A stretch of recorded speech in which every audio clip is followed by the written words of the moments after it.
My name is Daniel. I'm 36 years old, and until 3 hours ago, I thought my life was perfect. I worked as an accountant in a mid-sized firm. My wife, Valeria, was a sales manager at a tech company, and after 7 years of marriage, I believed our love was as solid as steel. How wrong I was. That afternoon, I left work early. The 5 o'clock client had canceled the appointment, and I decided to surprise Valeria with her favorite food, sushi from the Japanese restaurant she loves so much. I drove with a stupid smile on my face, imagining the happiness on her face when she saw me arrive. How naive I was. When I got to our house on the outskirts of the city, I heard voices coming from the garden. The patio door was slightly open, and I recognized Valeria's laugh mixed with another female voice. It was Marcella, her best friend from university. I didn't want to interrupt, so I stood by the door planning a surprise entrance. Then I heard her. Valeria's voice, the same one that used to whisper words of love to me, was now dripping with a venom that froze me in place. I swear to you, Marcella, it's so easy. I told him I was going to sleep at your house because I had to comfort you about your ex. And the idiot believed me. He believed me without asking a single question. Her laugh was clear, carefree, as if talking about cheating on your husband was a private joke between friends. Marcella laughed too, though her laugh sounded uncomfortable. And Rodrigo doesn't suspect anything? Marcella asked. Please, Rodrigo is as boring and predictable as Daniel. As long as you tell them it's women stuff, they believe everything. Last week I stayed out until 3 a.m. with Javier, and when I got home, Daniel was already asleep. The next day I told him we'd had a few too many drinks at your apartment, and I preferred not to drive. He even thanked me for being responsible. It felt like someone had hit me in the stomach with a baseball bat. Every word was a rusty nail driving into my chest. Javier, that name I had heard before. He was the new regional director at her company, the guy she always mentioned at dinner. Javier says I have potential. Javier invited me to the meeting with the executives, and I, like the idiot I was, felt proud that her boss valued her so much. Don't you feel bad? Marcella asked in a tone I couldn't quite read. I mean, Daniel is a good guy. He's always supported you. Valeria let out an annoyed sigh. Oh, Mark, don't be dramatic. Daniel is comfortable, he's stable, he pays the bills, he doesn't make scenes. But Javier makes me feel alive. He's successful, he has ambition, he knows what he wants. Daniel only knows about numbers and routines. Do you know how boring it is to sleep with the same man for 7 years? Something inside me broke in that moment. It wasn't my heart, because that had already shattered. It was something deeper. My pride, my trust, maybe my faith in love. Everything collapsed like a house of cards in the rain. I gripped the sushi bag so hard I felt the packaging crumple under my fingers. My breathing was heavy, but my mind was strangely clear, crystalline cold. I wasn't going to burst in screaming like a madman. I wasn't going to give her that show. Instead, I carefully put the keys in my pocket, left the sushi bag on the floor by the door, took out my phone, and recorded. I recorded every poisonous word that came out her mouth, every complicit laugh, every sordid detail of her encounters with Javier. When they finished talking and I heard their footsteps approaching the house, I put away my phone and took a deep breath. Showtime. I flung the door open. Hi, love, I said with the fakest smile I'd ever worn in my life.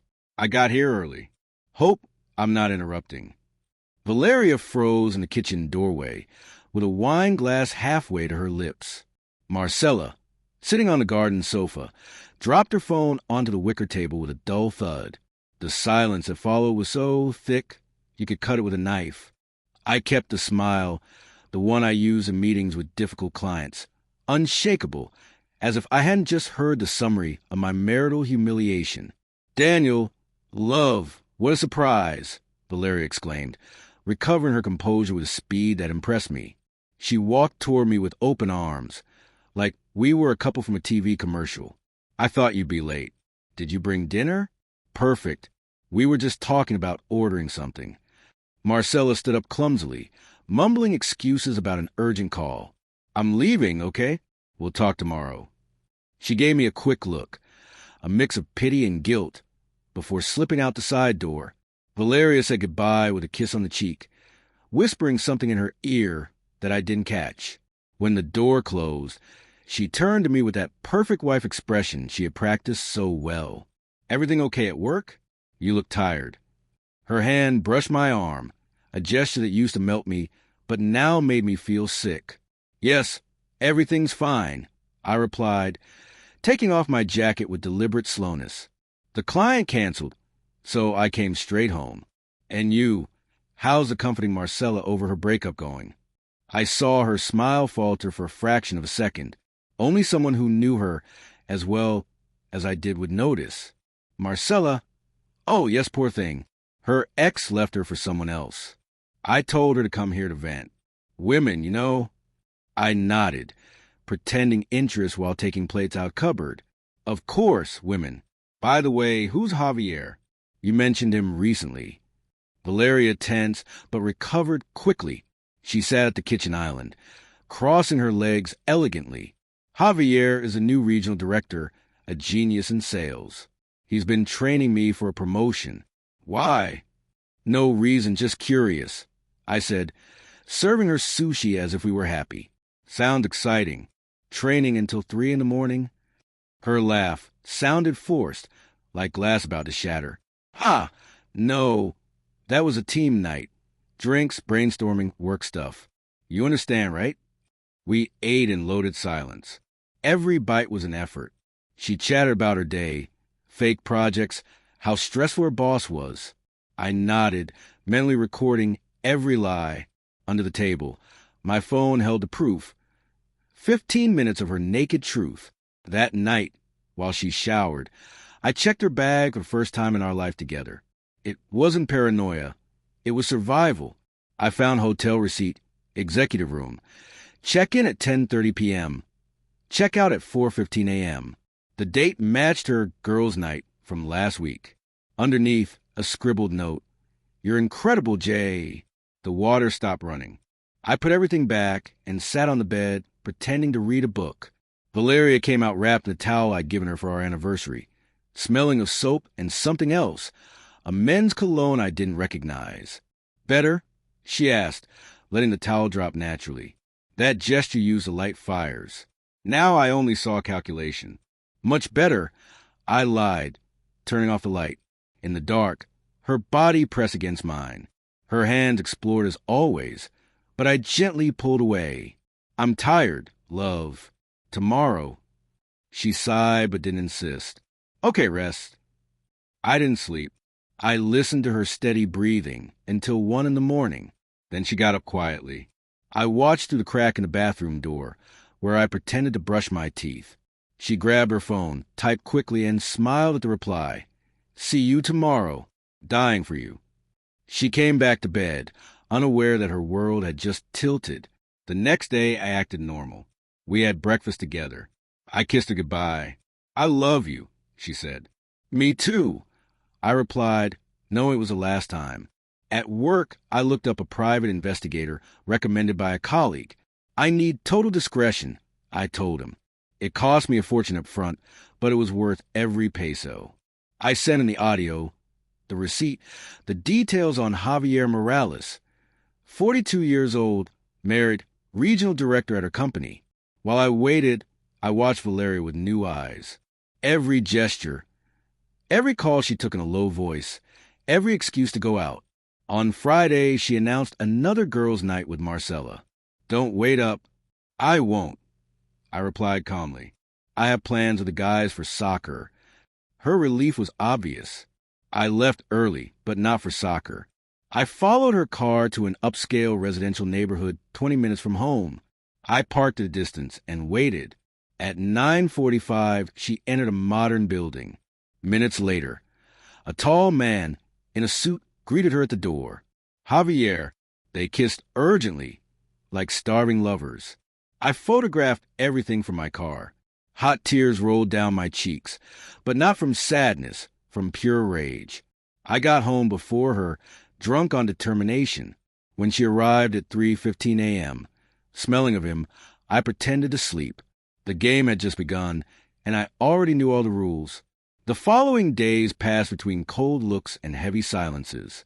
The lie weighed on my shoulders like a slab, but I decided to collect every detail, every piece of evidence, because I want to confront Valeria with the absolute truth, not mere suspicions. I needed her to understand that her time for lies was over. Every morning we passed each other like strangers. She pretended everything was normal, made coffee with a rehearsed smile, and talked about work, her friends, a world that seemed alien to the tremor invading my soul. I responded with measured politeness, keeping the mask of the faithful husband while inside rage and disappointment boiled. One night, I decided it was time. I had waited for the perfect moment to reveal her infidelity, the instant when she couldn't hide or deny the obvious. I prepared everything carefully. I printed the photos the investigator had delivered, Valeria and Javier hugging, kissing shamelessly, entering and leaving a hotel. I also had text messages where she expressed her feelings for him with brutal sincerity. I arranged the evidence on the dining room table, along with a letter written with every word I hadn't dared say out loud. A letter he would never read, but that would be the truth she had to face. I turned off the lights and waited. When Valeria came home that night, her eyes shone with the excitement of a freshly lived adventure. She greeted me with a kiss on the cheek, oblivious to the emotional earthquake awaiting her. While she hung up her coat, I invited her to sit down. "Valeria, we need to talk," I said firmly without hesitation. She looked at me with her usual confidence, the same one she used to hide secrets. "What do you want to talk about?" she asked, not suspecting what was coming. I pointed to the table. Photos, notes, messages, the evidence of her double life. Her smile vanished. Her eyes widened. Incredulity mixed with fear and guilt. She tried to deny, to refute, to make excuses, but the evidence was irrefutable. "Daniel, it's not what it looks like." "It was a mistake," she stammered. "A mistake that has lasted months, Valeria." I interrupted gently. "How many nights have you spent with him when you said you were with your friends or at work? How many times have you lied about your schedule, your trips, your calls? Do you think I'm an idiot who wouldn't notice?" She lowered her gaze. Tears began to roll down her cheeks. "I'm sorry, Daniel. I didn't want to hurt you. I felt trapped." "Trapped," I repeated, incredulous. "And that justifies betraying 7 years of marriage? Of our family? There's nothing left that can be fixed with apologies. Valeria, your choice is clear." Desperation shone in her eyes. She tried to find support in my face, but I felt nothing but deep emotional exhaustion. The man I thought I was had died that night, replaced by someone who had learned to protect his dignity. I handed her the letter and the evidence and told her to pack her things. There were no screams or insults, just the heavy silence of two souls separating. In her suitcase, she packed memories of a vanished love, while I prepared to rebuild my life. But there was still one final act, showing the world the truth she wanted to hide. The next day, I called our families and close friends together. The gathering looked like a celebration, a normal party, but none of them knew they were about to witness an unexpected ending. At the climax, I took the microphone and calmly and clearly exposed everything I had discovered, handing out irrefutable proof of the betrayal. Valeria's expression at that moment was a mix of shame, rage, and sadness. No one wanted to believe that the smiling woman among us had destroyed a marriage with her lies. The room fell into absolute silence, except for the sound of her choked sobs. That day, her perfect image crumbled. But for me, it was the beginning of a new life, one in which I would value sincerity and respect, one in which I would no longer be the idiot who stayed. The restaurant room froze in sepulchral silence after my announcement. The photos projected on the giant screen, Valeria and Javier at the hotel, their text messages printed in large letters, spoke for themselves. My family, her parents, our mutual friends, all looked back and forth between the screen and her, who had stood up from the table with trembling hands. "Daniel, please, not here," Valeria whispered, her voice breaking for the first time in years. Tears ran down her flawless face, ruining the makeup she had so carefully applied that night. Javier, sitting in a corner with his wife, tried to slip away, but my cousin the lawyer blocked his path with a firm look. "No, here." "Where else, Valeria?" "In our bed, in my house, while I paid the bills." I replied calmly, microphone in hand. My voice echoed through speakers, amplifying every syllable. I told Marcella you believed me, the idiot, when I lied about sleeping at her house. And you were partly right. I was an idiot for trusting blindly. But I'm not anymore. Her parents stood up, her mother with her hand over her mouth, horrified. Daughter, is this true? Her father asked, voice hoarse. Valeria shook her head, but no one believed her. Marcella, pale as a ghost, avoided my gaze. Javier stammered excuses to his wife, who slapped him in front of everyone before storming out furious. I handed out copies of the evidence to every table. Receipts, photos, the recorded audio where she laughed at my naivety. This is a revenge, I clarified. It's the truth everyone deserves to know before she keeps pretending to be the perfect wife. The room erupted in murmurs. Some friends hugged me. Others looked at Valeria with contempt. She ran to me, clinging to my arm. Please, Daniel, we can fix this. I'll end it with him. I love you. Her words sounded desperate, but I only saw a calculation. I gently pushed her away. Love me? Your messages say the opposite. Daniel is stable, but Javier makes me feel alive. I'm no longer your plan B. I called a waiter who brought the divorce papers.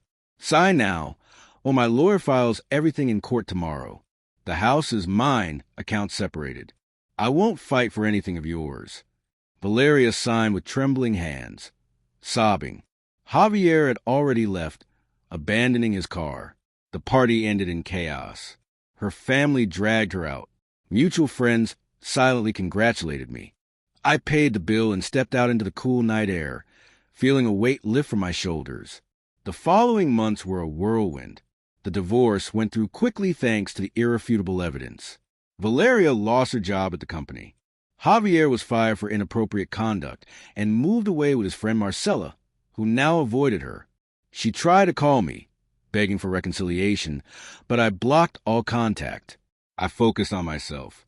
I went back to the gym, resumed soccer with friends, grew my accounting business, attracting clients who valued my integrity. I met someone new at a conference, Anna, intelligent, honest, no masks. Our first date was simple, a coffee, but real. A year later, in our old house, now only mine, I received a letter from Valeria. She asked for forgiveness, admitted her mistake, begged after seeing my progress on social media. I read it, smiled sadly, and burned it. I didn't reply, opening that door that fateful night and saying, I already know everything. Those words didn't just close a chapter. They opened my real life, free of lies, free of complacent idiots. Now I am the protagonist of my own story, not the victim of hers. Yeah,